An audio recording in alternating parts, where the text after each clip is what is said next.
I had taken my brand new Ford Bronco I just bought 2 days prior out to Alpine County for some off-roading. I was traveling solo.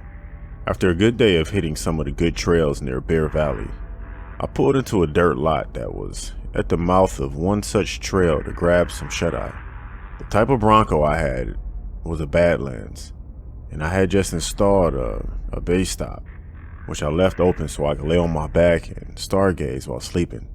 I set an alarm for 5 a.m. since I had to make it home before work, then reclined my seat back, threw on a blanket, and I just drifted off to sleep. Found myself awake at some random time of the night. I checked my phone and I saw it was 2:30 in the morning. I didn't know what had woken me up, so I turned to my side, tried to get back to sleep. That's when I started hearing something disturbing. There was a voice echoing from somewhere in the forest. I say it sounded disturbing because it didn't sound like someone talking or calling out. I strained my ears to listen, and it was undoubtedly the voice of a group of men, a lot of them, and they were all saying something in unison. Cold sweat started to form on my body. Let me reiterate how deep into the wilderness I was. There were no hiking trails or lodges anywhere near me. There's no way a group of hikers could have been up there. I just sat there, praying they'd go away, but the voices only got louder. I could now distinctly make it out to be a group of 5 or more, hell, 10 or more men, repeating something over and over. It almost sounded like they were chanting. It sounded like they were now somewhere in the lot. There's no way they would have noticed my vehicle. So I lay there, but I'm afraid to move a muscle. The fact that I didn't have a roof made me just all the more exposed. I knew it was way too dark for them to see through my windows, so I was hoping they'd just move on. Just as suddenly as they had started, the voices stopped. Now the only sounds were the forest. Then I felt my heart leap to my throat as the sound of metal scraping metal erupted right outside my vehicle. The awful sound seemed like it was going around the perimeter of my Bronco. I know I'd have to make a move to the driver's seat. It didn't help that I was laying opposite side of the driver's seat either. All while this sound went on, I was mustering up the courage to turn on the flashlight next to me. I figured if they realized someone was inside, they might get scared off. So I devised a plan to aim the flashlight out of the roof, turn it on, and jump to the driver's seat. I placed my finger over the button and counted down from 10. As I reached 1, I clicked the flashlight on, and to my horror, I was staring back at the face of a man in a white hood peeking over the side of my roof. I screamed so loud you could probably hear it for miles, and I scrambled to the driver's seat. I hit the engine button, and as the flashlights flicked on, I couldn't believe what I was seeing. There were a dozen or so men in white robes and hoods standing all around the lot. I threw it in drive and floored it, nearly ramming into one of them as I tore out of that lot as fast as I could.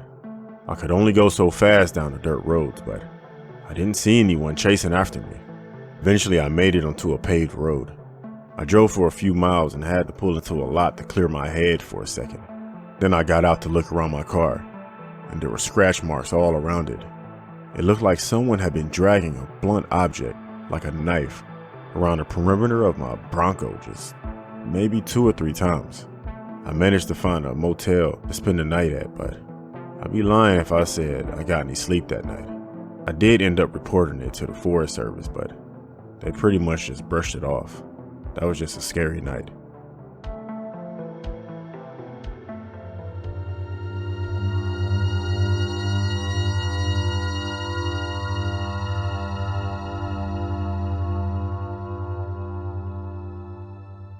This whole situation started when I was a teenager, but I'm in my late 20s now, and I'm a female, by the way.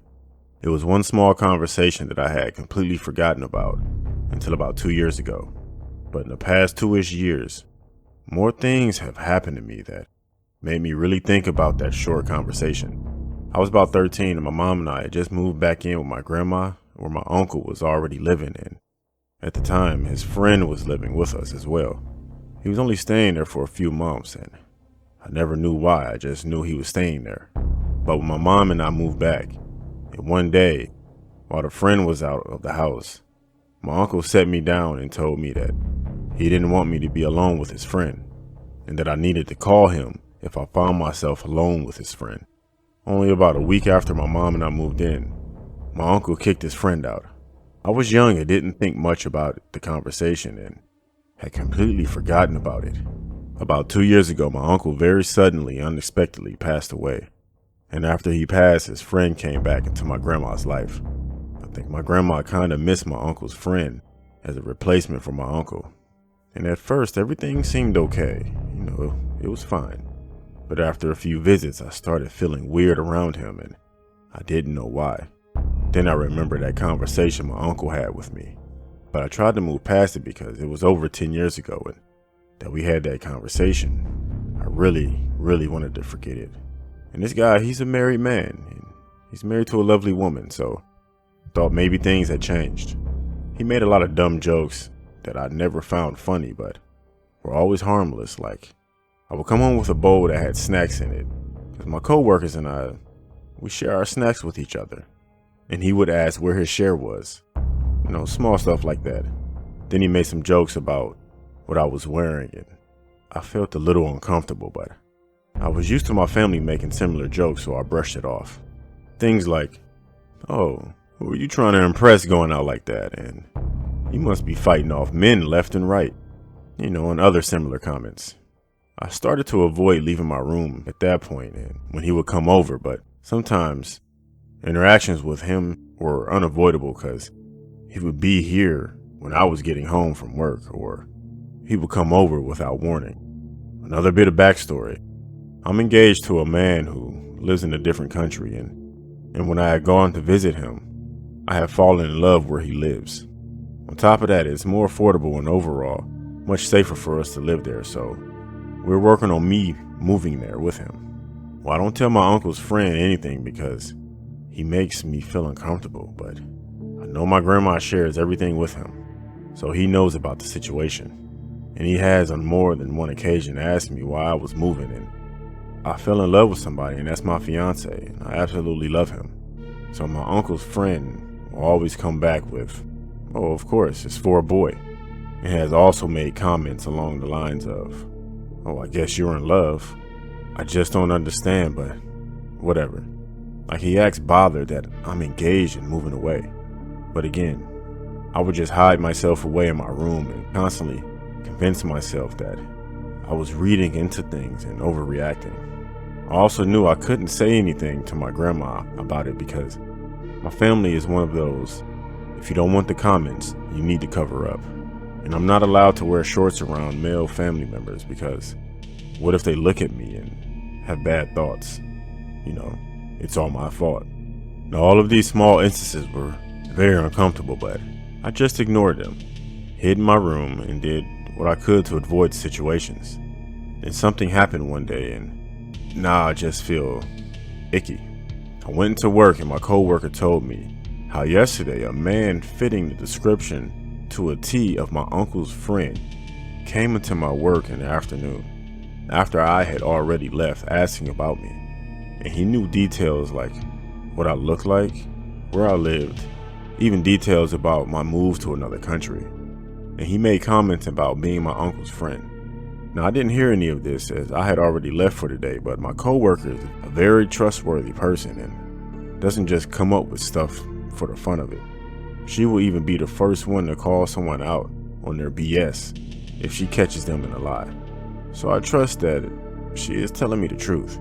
But he was saying how ever since my uncle passed, he has been trying to see me more and more because he just cares so much about me and he sees me like his daughter.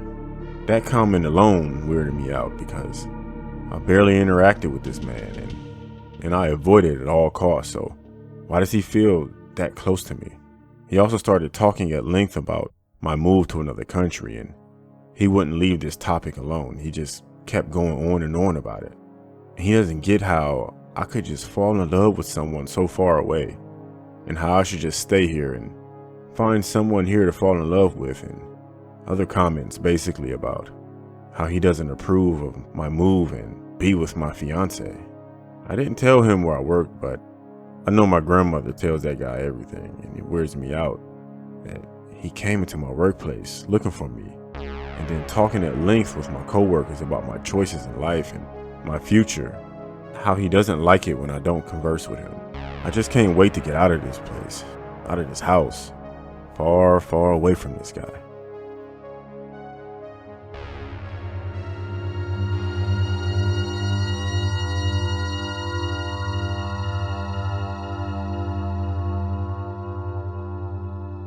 This happened about 15 years ago. So my buddies and I went fish camping at a pretty remote lake off of a 4x4 trail about 2 hours from home. There were 4 of us, and we were all men. Being the smallest was about 195 pounds. That's going to be important later. The camping spot has great fishing, as it has a nice deep spot with lots of trout right next to it. But the campground itself is rough. It is on the side of a steep hill with barely enough room for tents and a small fire ring. It is accessible by a rough, steep, winding 100-yard trail from where you park your 4x4 above the camp. We had a great day drinking beers and catching our limits on nice-sized trout. After it got dark, we made a small fire and just bullshitted the whole night. It was a great time, and then suddenly there was someone shining a blinding light in our eyes from about 10 or 20 yards away. We didn't hear this person approach at all. The person announced themselves as the sheriff. One of my friends asked, "Are you a Cuyahoga County sheriff?" The stranger didn't respond to the question. Instead, he shined a light in each of our faces, and then he said, "Have a good night," and he just walked off. We sat there dumbfounded, asking each other, what the hell was that? After a minute or two, curiosity eventually got the better of me, so I lit up this person with my stupidly powerful flashlight. He was about 50 to 60 yards away at this point, right before a crest and a bend of the trail, right before he was out of sight. We all saw it. It was just some dude in a flannel shirt and jeans. I said, "Hey man, you're not the sheriff." He must have heard me, as you could see him start moving quickly for a second before he was out of our sight. A few moments later, we heard an engine start, and that was that. Strange we didn't hear the vehicle earlier, but I attribute that to being drunk and loud. Now what makes this scary is, what if it wasn't 4 big dudes he approached? What if it was a single person or a couple? What was his intentions? What was he about to do? Should we have chased after this person? Debatable. Should we have reported this to the actual sheriff's department? Absolutely, but honestly, we never did. Nothing came out of that situation. I just always think, what if?